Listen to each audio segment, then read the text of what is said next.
नमस्कार, मी ॲडव्होकेट दीपक चटप, शेतकरी संघटना युवा आघाडी प्रदेशाध्यक्ष। संपूर्ण राज्यामध्ये ओला दुष्काळाची परिस्थिती असताना आज देखील शेतकऱ्याच्या बांधावर सरकारची मदत पोहोचलेली नाही। शेतकऱ्यांच्या डोळ्यामध्ये अश्रू आहे। दिवाळी अंधारात जाईल की काय अशी संपूर्ण परिस्थिती आहे। ही परिस्थिती असताना सरकारने 23 सप्टेंबरला आता एक GR जाहीर केला आणि त्या GR नुसार आता शासन शेतकऱ्यांना मदत देणार आहे आणि त्या मदतीमध्ये जे निकष अटी लादले आहे ते शेतकऱ्यांच्या विरोधात जाणारे आहे। मार्च 2023च्या GR नुसार हेक्टरी कोरडवाहू शेतकऱ्यांना 8,500, ओलिताच्या शेतकऱ्यांना 17,000 रुपये आणि ही मदत केवळ 2 हेक्टरपर्यंतच शेतकऱ्यांना मिळणार आहे। जर 2024च्या GR नुसार ही मदत मिळाली असती तर हेक्टरी शेतकऱ्यांना 13,600 रुपये कोरडवाहू, ओलितासाठी 27,000 आणि एवढंच नव्हे तर 3 हेक्टरपर्यंत ही मदत मिळाली असती। परंतु आता 2023च्या GR नुसार मिळणार असल्यामुळे ही अत्यंत तोकडी मदत असणार आहे।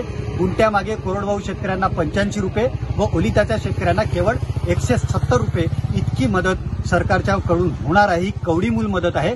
एवढंच नव्हे तर चंद्रपूर सारख्या जिल्ह्याला जिथे प्रचंड मोठ्या प्रमाणात पाऊस झाला, शेकडो हेक्टर जमीन ही पाण्याखाली गेली, त्या जिल्ह्याला देखील या मदतीपासून वगळण्यात आलेला आहे। कापूस, सोयाबीन पट्टा जिथे एकरामागे जवळपास 30 ते 40,000 रुपये खर्च असतो तिथे मदत मात्र अत्यल्प होणार आहे। अशा परिस्थितीत सरकारने संपूर्ण राज्यामध्ये ओला दुष्काळ जाहीर करून तातडीने मदत अदा करावी, हेक्टरी 50,000 रुपये जाहीर करावे, शेतकऱ्यांचा सातबारा कोरा करावा।